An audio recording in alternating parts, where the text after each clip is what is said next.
we can defer voting on the minutes until Carol joins. If that's okay with you, or we can wait too. That's fine. Maybe just another minute or two, Sure. and then Yeah. and we'll get started. Okay. Mr. Chairman, we are all set and ready to go when you are. Okay, great. Thank you, Jordan. Of course.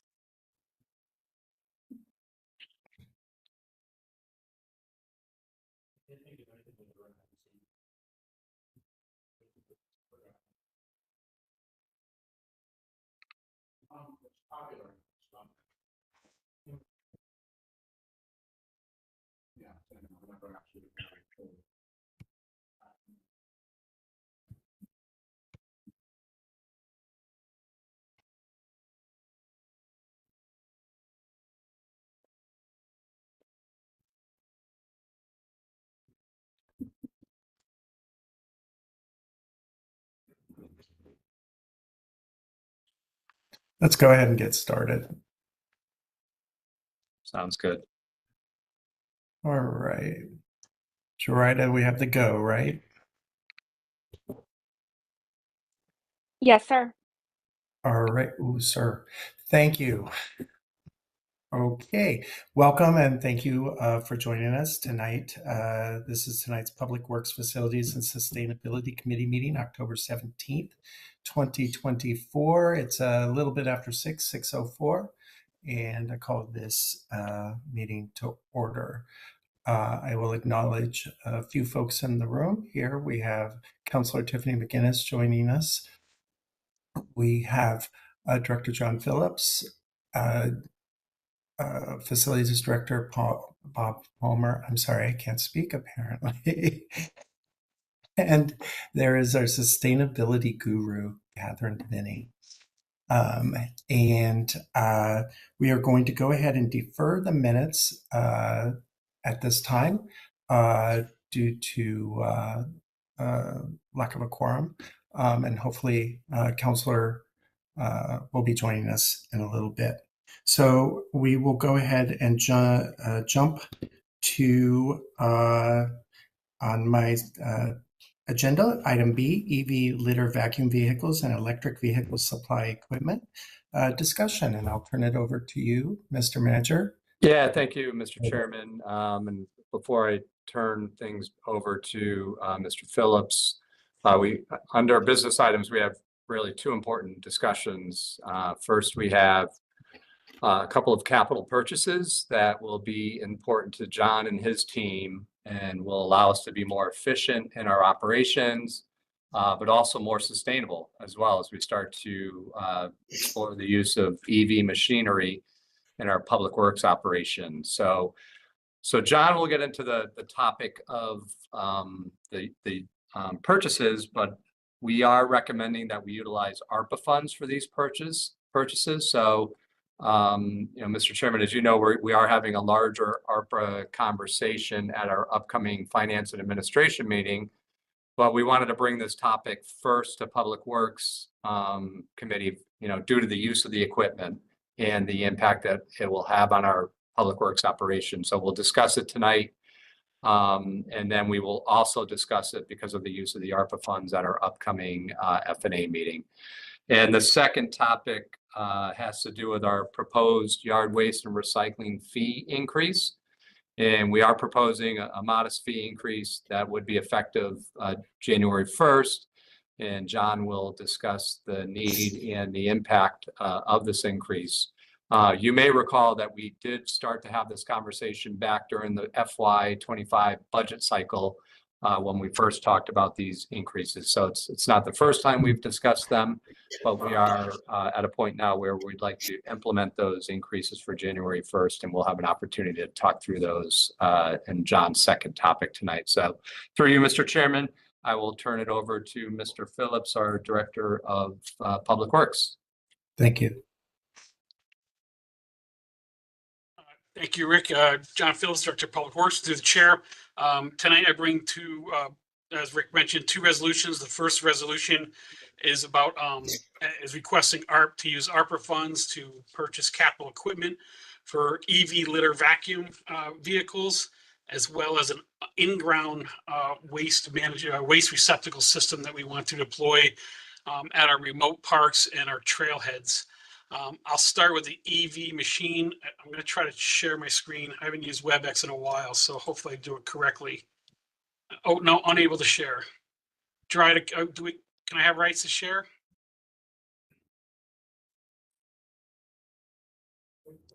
John, you should be all set now. Thank you. And the purpose for sharing is to, let's see, what do I Yeah, the want? visual helped me tremendously, so hopefully we can. Yeah.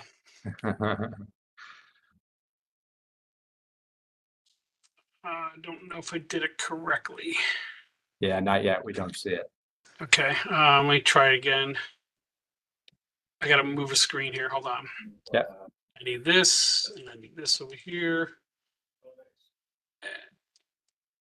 So share. I'm gonna share that.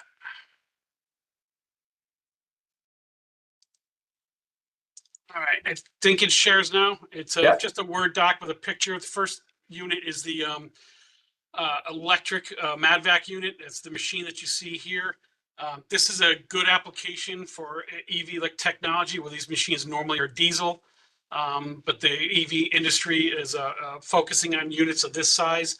And essentially what this is a mobile vacuum cleaner, all-terrain vacuum cleaner.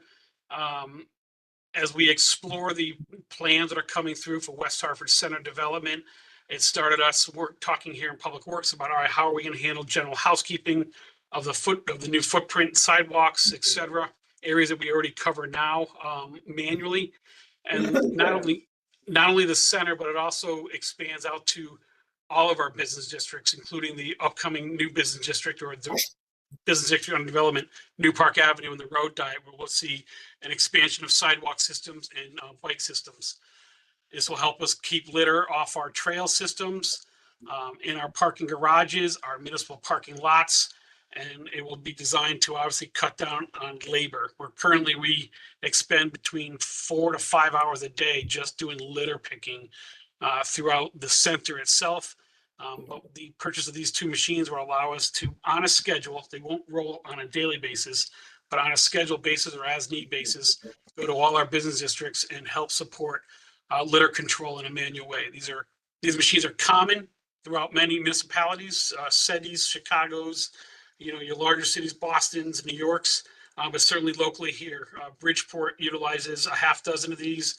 Waterbury uses about a dozen of these units. Hartford uses these units. And so we reached out to those municipalities and discussed it, and we're pretty confident this machine will help us in a very labor-intensive space of litter control. The other portion of the resolution, if I'm able to slide, does my screen move if I do this? Okay, so the other portion of the in-ground trash receptacles, that's a picture what they'll look like above ground on a concrete pad, and they're just standard, they look like a standard waste receptacle at our parks and our trailheads. We plan to put these in, but what's unique about these is that they're in ground, and so that's how they work. Is what you see here, the above piece is what you saw in the other picture, but the sleeve goes down another additional 8 feet. So you have 3 feet above ground and then 5 feet below ground. And the trash is held in that bottom part.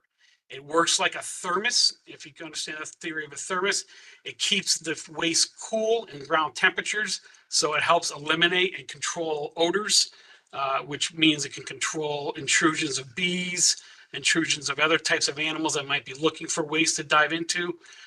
The capacity helps, especially in some of our remote locations, to reduce the need to go out and collect these waste barrels. This system is becoming common in our U.S. park system, as well as many communities out west who report on a significant reduction in the amount of labor and time you have to go out to remote trash cans to collect them and reline them. So we're confident this is a system that will work for us. Again, we looked at places at all of our trailheads, Northville parking lot, other trailhead points that are accessible to the specialized truck that will collect them, as Vanderbilt Park, Eisenhower Park in the parking lot.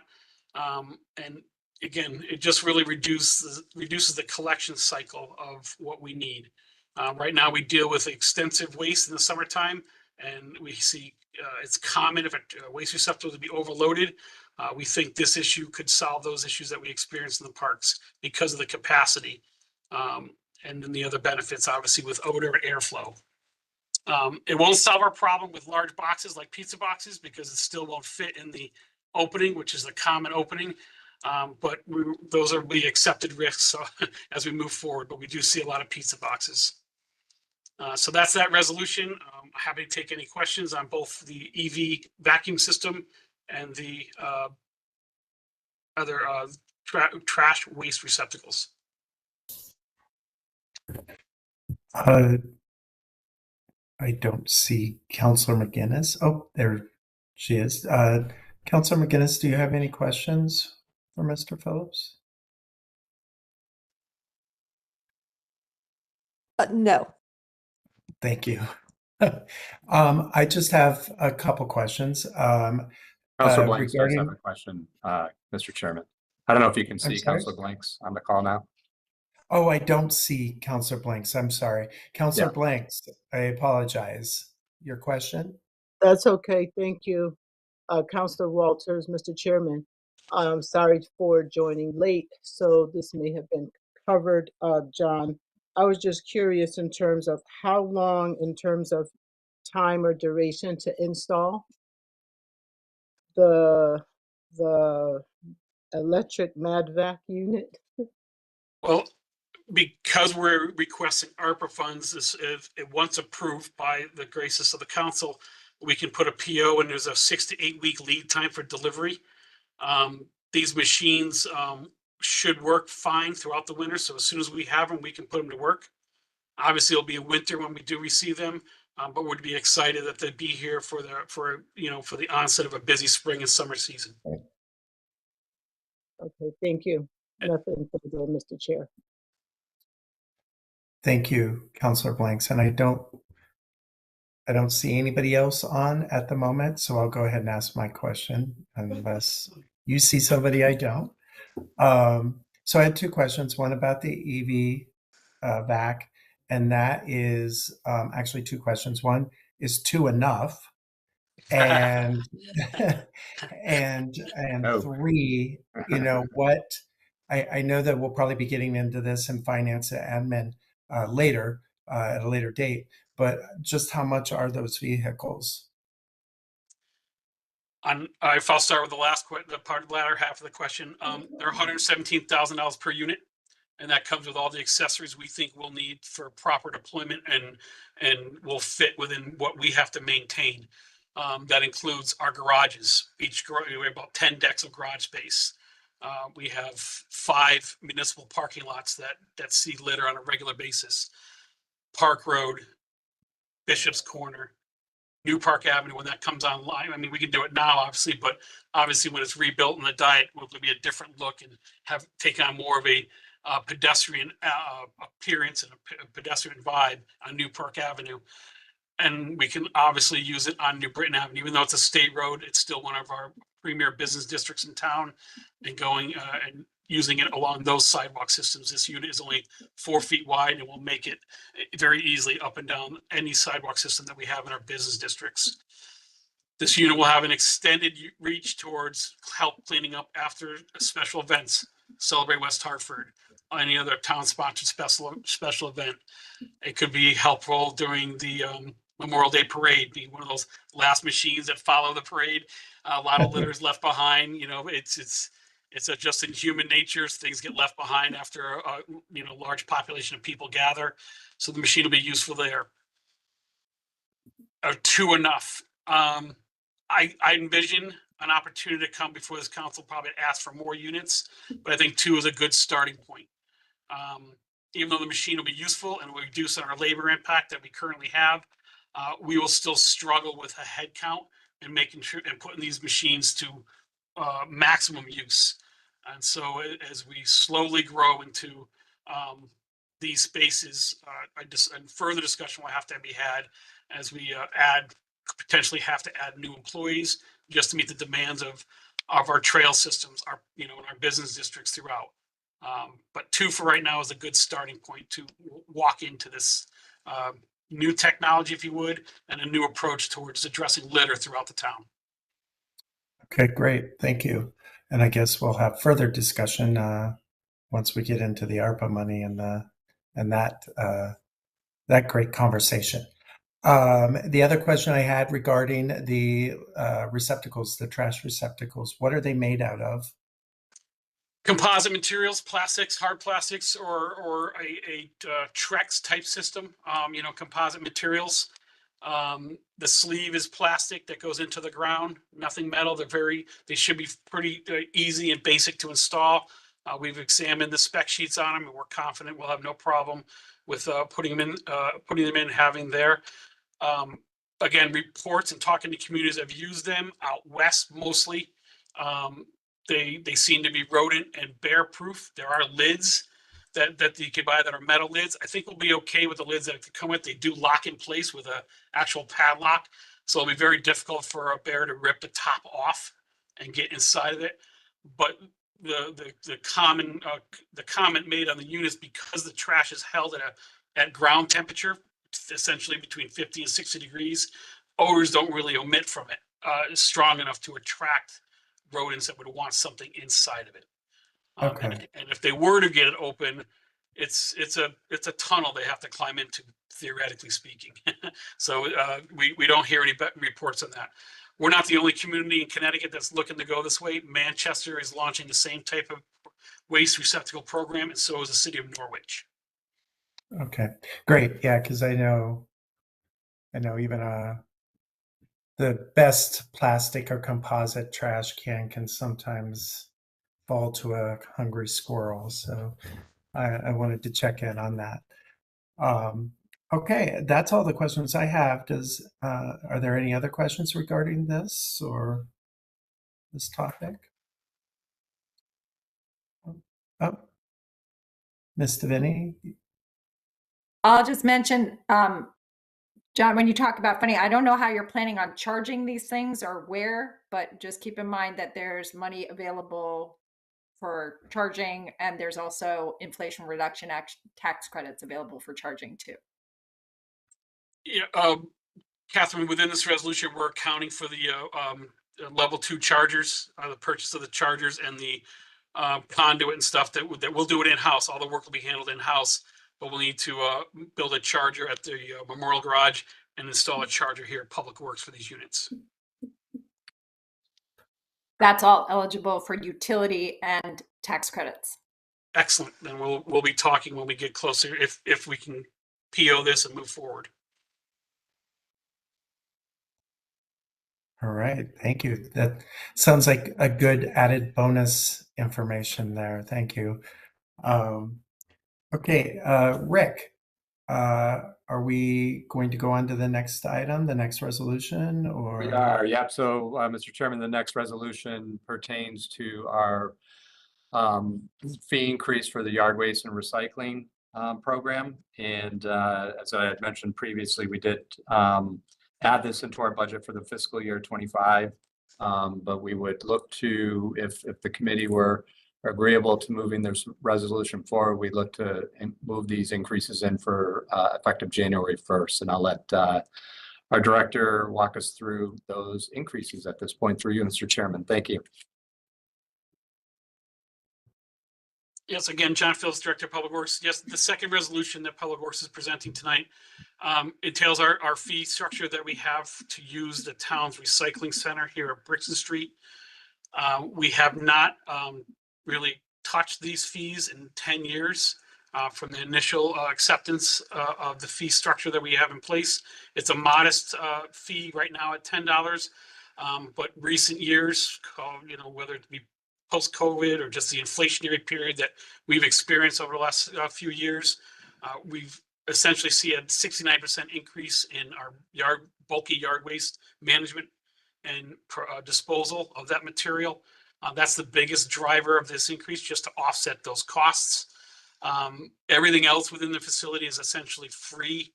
It doesn't really cost the town anything except for minor transportation services for some of the materials that we do collect. But the yard waste is the biggest driver, and quite frankly, it's the biggest amount of material that the facility receives on a year-over-year basis. pretty close to 3,500 tons a year we receive in yard waste drop off from our residents. We sell annually about 2,300 permits a year. And that's been pretty consistent. Although this year we're expecting to exceed that by a little bit, by a few hundred. Our projections are running stronger than year over year and from timeframes. So we expect to exceed 2,500 permit sales of our total resident population that can use a facility. It does not recover the full cost of yard waste management. That runs in the hundreds of thousands of dollars as far as processing and disposal, but it is just a minor offset to use the facility. It allows us to do a check and balance to make sure just residents are using the facility. A permitted vehicle must be registered in the town of West Hartford, insured, and the registration must be up to date to enter the town's property in the facility. So again, the fee structure is presented in the resolution: $20 for passenger vehicles, SUVs, crossover vehicles. If the vehicle is in tow with a trailer, it's a $30 permit is what we're proposing. And full-size trucks, full-size vans is $50, and with a trailer is $70.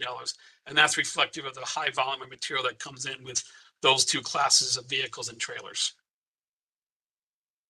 If I had a picture ready, I could show you some enormous truckloads that come in from residential yards. Typically, people that use the yard waste center for drop-off are probably doing yard renovations. And they're not paying anything for the additional weight that has. So I think the permit is in line for that activity.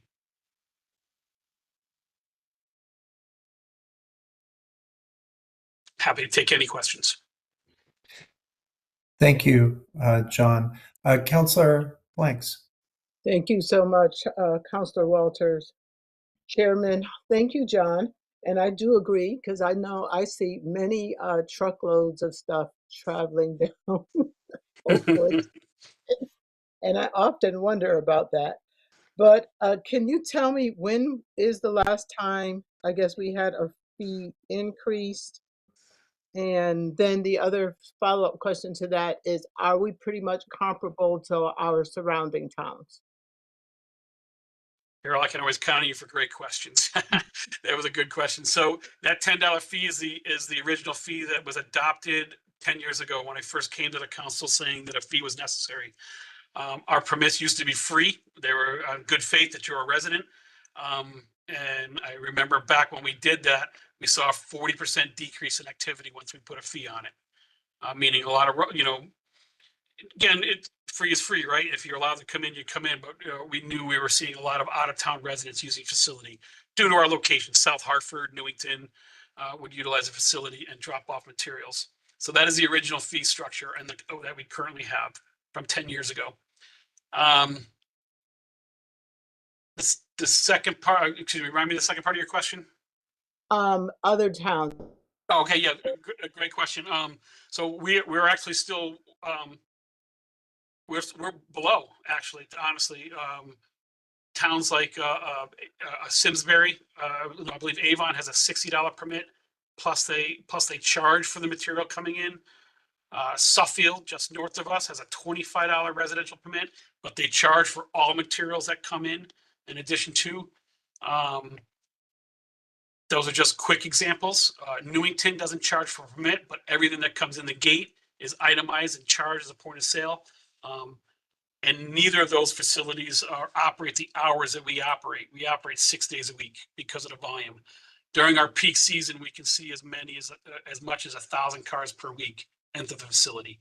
So it's a high volume facility. It has to maintain a sense of a presence of a gate attendant and activity to help move the material around and make sure residents are dropping off the materials in the proper locations. So that particular question, we're still below market rate, market value.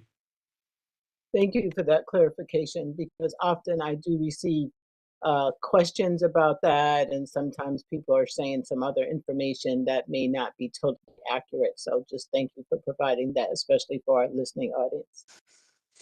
I'm all set, Chair. Thank you. Thank you, Councilor Blanks.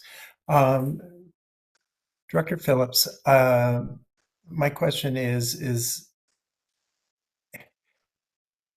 I understand that we're not anywhere close to covering the cost of the total cost of management there, because that would be, quite a large number.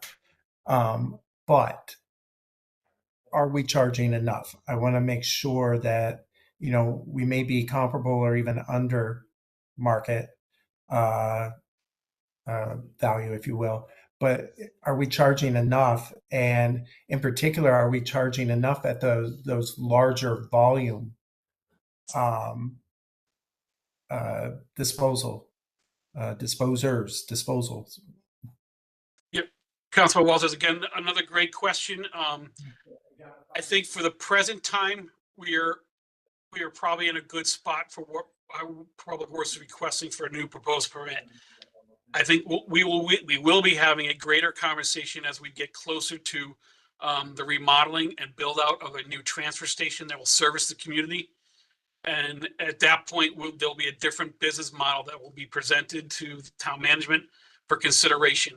And then I think you'll see a closer to more accurate point of sale, if you would, on certain types of materials that do come with a significant cost impact to the community, that not necessarily covered in our taxes, if you would, or bundled into our tax base. So that will be a business plan that we're working on in conjunction with the build out of the transfer station that we're currently undergoing right now in design. So I think the proposal is where we should be at this present time, and not and we'll make a bigger adjustment, if you would, from a business perspective to operating a fully functioning transfer station or a material transfer solution center, where we'll be taking in a lot more materials and different staffing levels will be required. Thank you. I know, like I said, I know we're probably nowhere close to being able to be cost neutral, but I just want to make sure that we're not selling ourselves short, and making sure that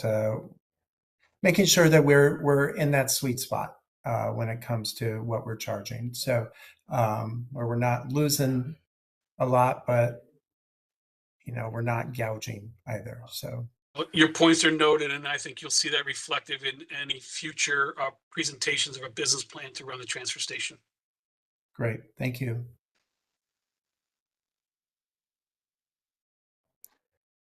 Are there any other comments or questions?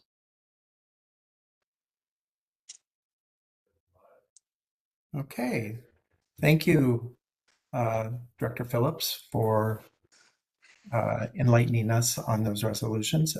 Rick, what do we have up next?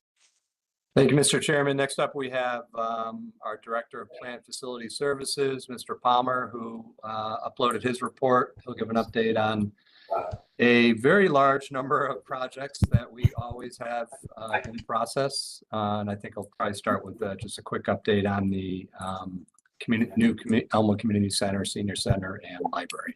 Through you, Mr. Chairman, Mr. Palmer. Thank you.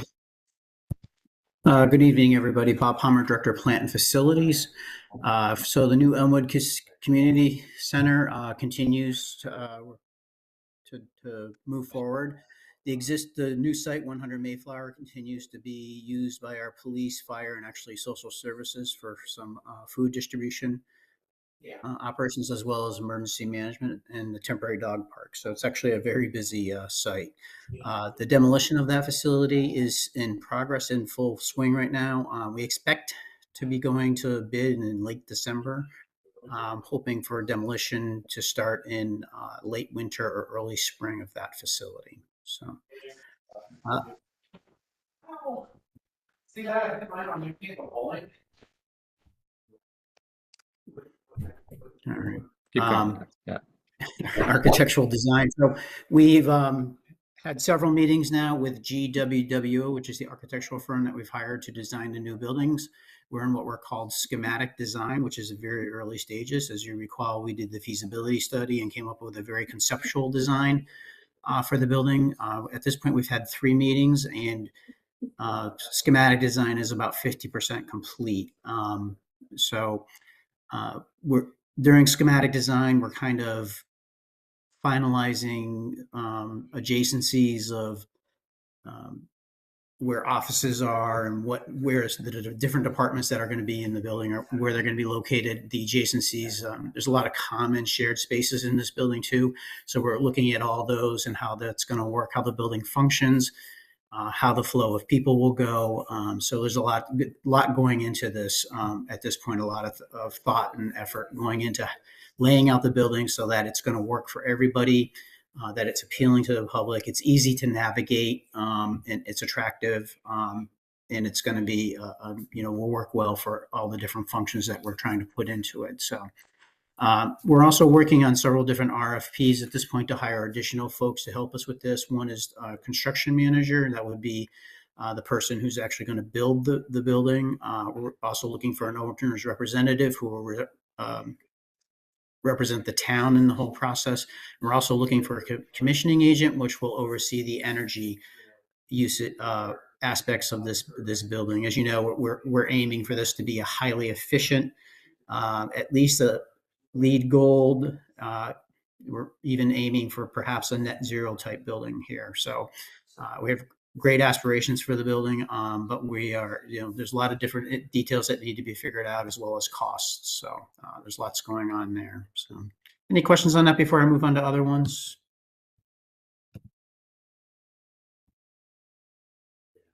Okay, I'm going to move on then. So other capital, we're transitioning from our summer construction projects. We're looking forward to the next construction season, even though we still have some facilities that are ongoing.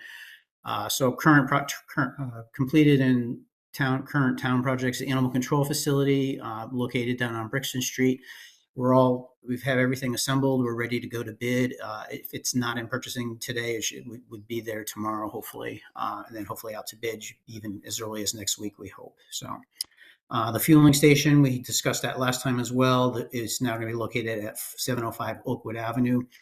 That's in design, several different aspects going on. There's some environmental work that has to happen, as well as a site survey that's currently being done in order to position the fuel station on the site. So, fire training tower, we had a design kickoff meeting with the fire department leadership a few weeks ago. In the meantime, we've been doing some cleanup of that existing site, getting some of the items that are no longer needed that are there. We are also preparing to demolish the existing fire training tower in order to make way for the new fire training tower. We're looking at several different options for the new fire training tower. There's a lot of kind of kit fire training towers. They're kind of prefabbed designs that you just kind of order and they show up and you kind of assemble it. You have it assembled together on site. It's a very standard model that's used nationwide, very efficient. So it should move along quite nicely. We do have some questions about the soils in that area because it is adjacent to the landfill, but we just have to make sure that we're on stable ground and that whatever we put there will be structurally sound. So we're making great progress there. So public safety facilities assessment, we're really at this point just waiting for that final report to come in. So we can take a look at that and review it and incorporate that into our future capital plans. Townwide generators, we've talked about that before. We have exhausted grant opportunities. We're going to bid with that. Town hall restroom and lobby renovations continue to be in design. We're just wrapping up the building department renovation. We're planning on moving them back into their space in the next few weeks by the end of October. And then we'll begin the planning department renovation of that area. Cornerstone air handler replacements. So we've replaced a couple of the units over there. We've got most of the issues worked out finally. We're just down to a few punch list items. So we're making great progress there. Fire station miscellaneous improvements. We've hired architectural firms, Silver Petroselli and Associates out of Hampton. We're actually having a kickoff meeting with some fire department leadership tomorrow to begin that project as well. On the Board of Education side, Duffy and Webster Hill Fresh Air projects. Duffy is in process, as we've talked about before. We'll go through August of next year. We're currently working on 2 classrooms in the kindergarten wing of that building. That phase of the project is scheduled to wrap up at the end of the month.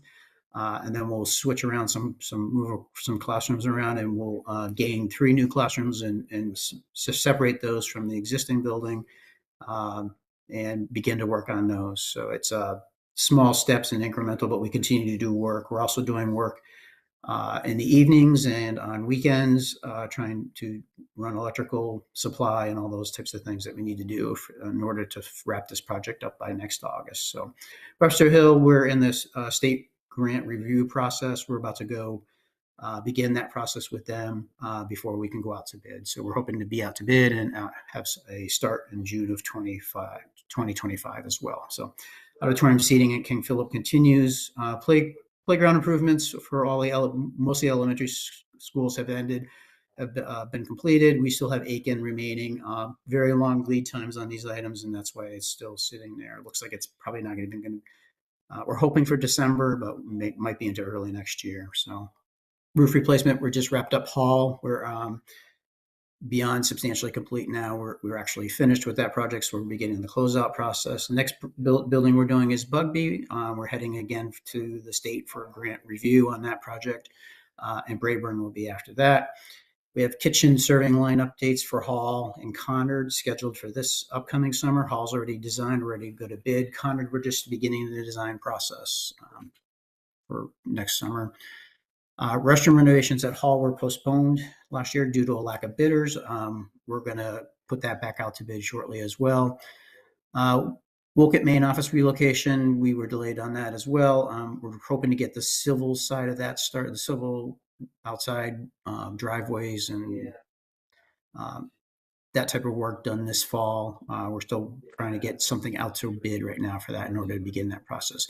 We do anticipate in the spring beginning to start the building construction process for that once we have the outside civil work completed. So that's my update. I'm happy to take any questions. Thank you, Bob. Councillor Blanks, and I apologize. I'm understanding that I cannot be seen on camera. I have played around with this on my side, and it actually tells me that my camera is working, but clearly it is not. So, so forgive me. But Councillor Blanks, you have any questions? Thank you, Councillor Walters. I do. Just a few, Bob. I want to go back to the prefab, I guess, equipment for the training tower. Can you walk me through that a little? And I'm going to assume that's pretty similar to when you get the prefab equipment for building houses, right? So we provide the schematics and send it out. They assemble it and then bring it. Nope, that's not it. Yeah, it's an interesting kind of thing. It's kind of like a menu. You kind of check the things that you want in your fire training facility. So there's different components that fire departments want. Most of them have, whether you do live burn or just smoke or, climbing and roof exercises and that type of thing. So there's kind of like a menu that you choose, and you kind of do that, and they put it together for you. So they bring those different modules together, I guess was how we would look at it. And they give you a design, and they kind of present that to you, and you kind of look at it and you approve it, and then they manufacture it, and then they ship it, and they assemble it for you on site. So, okay. And so I'm assuming like throughout that process, we have somebody at the town or in the fire department that sort of oversee and like approve according to. Okay. Yep. No, we're working very closely with the fire department on that, and that's really all their stuff. They're experts on that. We know that, and that's certainly we're working with them, and they're leading that. So okay, all right. And then one more question through you, Mr. Chair. I guess the delays on the equipment for our schools, whether it's the playground or other stuff, is that again due to the supply chain debacle, or are there other things for the delays? Yeah. So some items, I just ordered a piece of playground equipment today. It's 22 weeks out. So it's just, I don't even know how to explain it. So, we still see long lead times on electrical switch gear. Mm-hmm. So we ordered the items for Duffy almost a year ago, and they're going to be coming in probably early spring. So, I mean, Okay. that's a year and a half. So, Okay. so there's still some items that are just, we're seeing some improvement in some areas. Like in generators, I got updates on that the lead times on those are much better than they were. Some lead times are coming down, but others are just staying where they are. And some of it's a manufacturing capacity. I think it's a skilled workforce issue for some folks, for some of these manufacturers. So I think there's labor issues in some areas. So I think there's still a big impact out there. Glass, when we do doors and windows and stuff like that, same thing. Long lead times on those, almost a year. So Okay. Thank you. you're All welcome. set. Over to you, Mr. Chair. Thank you, Councillor Blanks. Are there any other comments or questions? Okay, thank you. Thank you, Bob. And I will return to you, Mr. Manager. Thank you, Mr. Chairman. Next up, we have Mr. Phillips, who uploaded his monthly report. I don't know if, John, you have any highlights that you want to hit on that report? I know you've taken up a Yeah, little bit of bandwidth tonight, but if anything you want to mention, feel free to. Yep, no problem. It's a standard report, if you would. I mean, everything's performing as we expect as far as town infrastructure goes. September starts our seasonal change between getting out of the summer construction mode, even though we're still doing a lot of projects. But we start putting our sights on winter, dare I say, but we do have to prepare for it. I'll draw your attention to department notables. We have submitted an application to the U.S. DOT to consider a grant. We're requesting $750,000 towards the infrastructure of our build out of our community charging project for electric vehicle charging stations throughout town, which we've talked about at this committee, where their locations will be. When we come out of the support work that we give engineering on our road paving projects and road reconstruction work, that helping engineering in that capital improvement line, we're able to take on other projects. And proudly, we took on a demo project, Eisenhower Park, and we saved that project $25,000 by demoing the basketball courts in-house. Also, grounds had the capacity to take on a planting of trees throughout town. In doing so, this is typically a project that we have to contract out due to work volume, but we were able to save the town $30,000 by taking on that work in-house. We are about 80% complete on the flood channel, the town's flood channel, which is basically Trout Brook, clearing the side slopes for water, from the top of water up that first slope, and the shelves that make up the engineered structure of the flood channel. This is a DEP requirement. We actually we have an inspection due on October 24th, when both state and federal officials will inspect that flood channel for maintenance. And so we're on schedule to have that completed before that inspection. Other areas, because of our late meeting this month, we're able to put in September's parking numbers. September 24 was a very strong month for gross revenues. It exceeded all matrices for our averages, monthly averages for both 24, 23, and 22. It was also our best performing September in the last 4 years. It just really, it's an indicator that the vibrancy of the center and of commerce and activity in the center is strong, and it shows that through our parking numbers. And we're happy to say that we've met all expectations and our role there as a parking operation for the center. Delmar is a big part of our operation in the center. Delmar has been very busy, really taxing our resources. They've exceeded expectations month over month lately, and September was another strong month where they've exceeded the baselines, but continue to perform. And really a direct credit to Brooke and her operation and keeping up with that demand, because running a valet operation from a hotel is very taxing, and there's a lot of moving parts that go into that. And so a credit to her and her team to keep up with that demand and keep a client like Delmar satisfied and their guests satisfied. Other ongoing projects, we're implementing work management or asset works in parking. It's something new, and it will help us measure the labor impact, develop our labor hours on activities that happen through the parking operation for better foresight and building budgets in the future. Other notable projects that are probably important to give attention to this committee. We continue to work with Desmond and preparing construction documents as we have to go into, because the garages are reaching an age where restoration work is necessary to keep up the garages in the condition as we see them every day, which right now we can confidently say they're in good shape. We are working on parking navigation systems and curbside management, and this will be a mobile app system where people will be able to log on to it and look and see where parking availability is. It basically digitizes our lots and our garages through the app system. It doesn't count it in real time as you see in like casinos or other large, very large parking operations, but it'll give the user a sense of where to find parking, accessible parking if you need ADA requirements, bicycle parking, and other types of parking within our center. So we're still building out that system. Race Road parking lot, we did some sizable repaving. Again, a credit to our street maintenance division for assisting parking in that space. Again, we don't have the total numbers yet because we just finished that project, but we expect significant tens of thousands of dollars in savings by doing that repaving work in-house instead of outsourcing it. And again, that's a direct credit to the council supporting Public Works.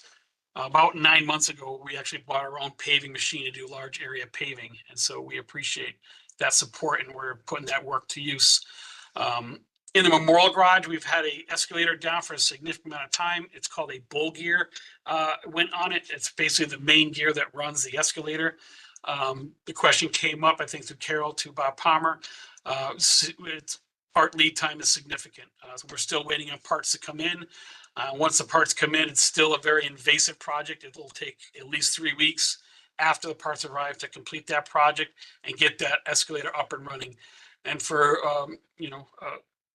note where the escalator is, it's the basement 1 escalator. So it's the escalator that brings, that comes out of the basement of the Memorial Garage up to the first level of the garage, ground level, if you would, of the Memorial Garage. And lastly, we don't have any data on our work management system because we are in transition, as town manager mentioned in his town manager notes the last council meeting. Our report of problem system is up and running, and residents are already using the new system, and we're successfully seeing that work come in, and we've been marshaling that work accordingly. And then all the other data, we're still transitioning from the old system to the new system. But to highlight what this means, the new system, we're moving from a general work management system and now applying work management to our asset and going into asset management.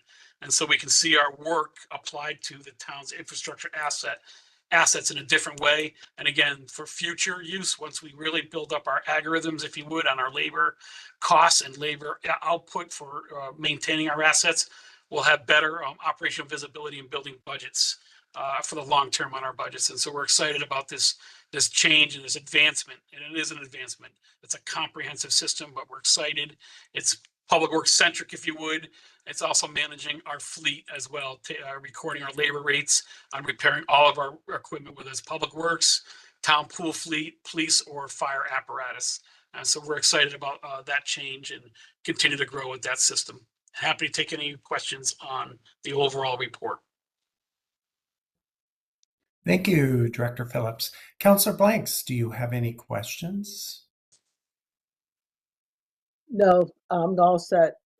Councilor Walters, as always, Mr. Phillips always has a thorough report. So thank you, John. Yes, he does. And if he keeps finding savings, he might be able to get a third EV vacuum. I do have just one question. In the clearing of the flood channel, I know that there are a number of invasives that grow in there, namely Japanese knotweed, which is evil. I'll say it. I hope there's no Japanese knotweed lovers out there, but chopping them down, they're just going to come back. And so I'm curious. I know that there's a couple groups that are trying to poke at at invasive species around town and rid our parks and such of them. I know it's also not an easy task, but how do we address that to get rid of some of these more nauseous invasives? So great question. And the Japanese knotweed is obviously our most invasive, especially in that corridor of the flood channel. We have other pockets of this knotweed in town, most notably the intersection of Albany Avenue and Mountain Road. They're on that north or that southwest corner.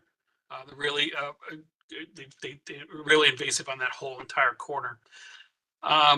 Unscientifically, and this is really unscientific, it's only through experience of because we know where our areas are and we've been maintaining for quite some time now. The flood channel, we used to only use herbicides to control the vegetation growth. But herbicides can only take you so far. And even when using herbicides on the Japanese knotweed or anything that was growing there, but the Japanese knotweed in particular, we found it still growing and expanding in its footprint. Since we began doing the manual cut, if you would, and mowing down the seasonal cut of the flood channel, number one, we're getting better favorable reviews during inspection because it's more thorough than the herbicides can keep up with. But we're actually seeing almost a limited growth. They're not really expanding as fast as they were beforehand when the herbicides just couldn't keep up with it. That's not a solution to stopping it, and that's not a solution to eradicate it. But certainly, by our own observation, we feel that it's not growing and growing in square footage as fast as it used to be because of the actions of chopping it down. But it does leave it in its place. Obviously, the root's there and it's got to grow. The only way that we know of the Public Works Agency is you got to eradicate it through excavation, deep excavation. You got to literally eliminate the root ball, hog out the soils that it's growing in, and then replace with structural and soils. That's probably a project that would be cost prohibitive, and also invasive because you're talking about some serious side slopes, 2-to-1, 3-to-1 slopes, if you would, in most of the areas that this flood channel includes. So there's really no good answer to finding a solution that you would want, Councilman Walters. But we're aware of it, and we try to control it the best we can. Again, it's a short-term solution because we obviously want it gone, but we are finding a limited success by keeping it mowed down on that annual basis that we do. Okay, great. I know that actually repeated cutting, repeated mowing will slowly get rid of it. So that's, perhaps that's what we can afford to do at the moment. So I appreciate that. I appreciate your answer. And thank you. Mr. Manager, I think might be Thank you, sustainability Mr. Chairman. time. Last but not least, we have Catherine Deviney, who will give us an update on sustainability before she goes, and she'll probably kill me for doing this yet again. But as we all know, we did obtain gold certification through Sustainable CT, and all of our work starts at the top, right? So our council sets our mission and vision and policy, and our staff works hard to implement that. And certainly there are a large number of people that we need to thank for their work through this process. But it starts with our quarterback, Catherine Deviney, who literally willed us to gold, would not allow us to fail, and work closely with our directors and with our staff and Sustainable West Hartford Commission and our residents. So incredibly proud of her work and grateful for Catherine's leadership, and grateful that we have someone like that on our staff. So with that said, through you, Mr. Chairman, I will turn things over to Catherine, who will give us an update on the things that she's working on. So thank you, Mr. Chairman, through you, Catherine. Thank you. Thank you. Thank you for those kind words. Yeah. But as Rick said, the highlight in our very short report this month is that we were awarded Sustainable Connecticut Gold certification. And again, even though Rick has given me a lot of credit, this was an application which highlights work that is being done by many different departments. You guys keep calling me the sustainability guru, but the town actually does not have a sustainability department. And I kind of like that model because it means that we need to work harder to integrate sustainability into each department. My title is actually part-time energy specialist. I'm in the plant and facilities department. So let's keep that in mind as we move forward. Rick is laughing. Everyone's laughing at me, and I will keep saying it. So, and as I told you guys last month as well, and I think Ronnie even picked up on this quote. As I said, these awards are nice, but they're all retrospective looking, and what I'm concerned is what we're going to do next. So I hope some of you, and one of the things that is next is the awards ceremony on November 13th. I put the registration link in my summary report, and you are all invited. Anyone, we've invited some of our Sustainable West Hartford Commission members. Sustainable Connecticut actually puts on some very lovely events with really good food to boot, and it's down in Old Saybrook on November 13th. So if you're free from 4 to 7 on that evening, please come. There will be people from different towns, and I think it'll be a lovely event. I did just put a little bit of a summary here. We submitted, 1,145 points. We received credit for most of those. We missed a few points. Some, and that always happens. You don't submit exactly what they're looking for. Actually, a couple of those actions that we missed were totally on me as I was scrambling in the last week to get our application uploaded, as well as getting my first kid off to college at the very same time.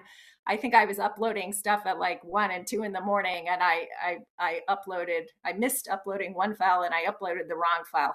But that's why you always submit a cushion. And we'll have that documentation for next time. So our certification, our gold certification, and our climate leader designation, which was also a requirement of gold, those are good for 3 years. But 3 years comes very quickly. So I will flag for everyone on this call, and especially for our town manager, that at some point we're gonna need to get going again. Because some of these actions, required actions, involve actually a process, and we need enough time to get ahead of some of those equitable and inclusive processes. So that's really the highlight. I don't know if I need to go through anything else. There's some highlights about growing our food diversion program in the schools. Catherine Bruns is working on bringing additional schools on board. And then the other exciting thing we just got finished with the commission is our annual EV event showcase in the town hall lot. A lot of interest in e-bikes this year and electric lawn equipment, as well as the EVs. But I was surprised how many people were excited to take test rides. And we were lucky to have Jay Stange and Ethan Frankel and some people from Berkshire Bike and Board supporting that booth. Happy to take any questions. I will also say that our gold certification for Sustainable Connecticut would not have been possible without the members of the Sustainable West Hartford Commission. They actually single-handedly pulled off several actions worth enough points to without the work that they did, we would not have been able to submit for gold. All right. Thank you, Catherine. And I guess I'll just thank sustainability guru. I just won't say it. Councillor Blanks, did you have any questions? Thank you, Councillor Walters. No questions, just comments. Catherine, I just really want to applaud you and all the work that you did, and I know your entire team.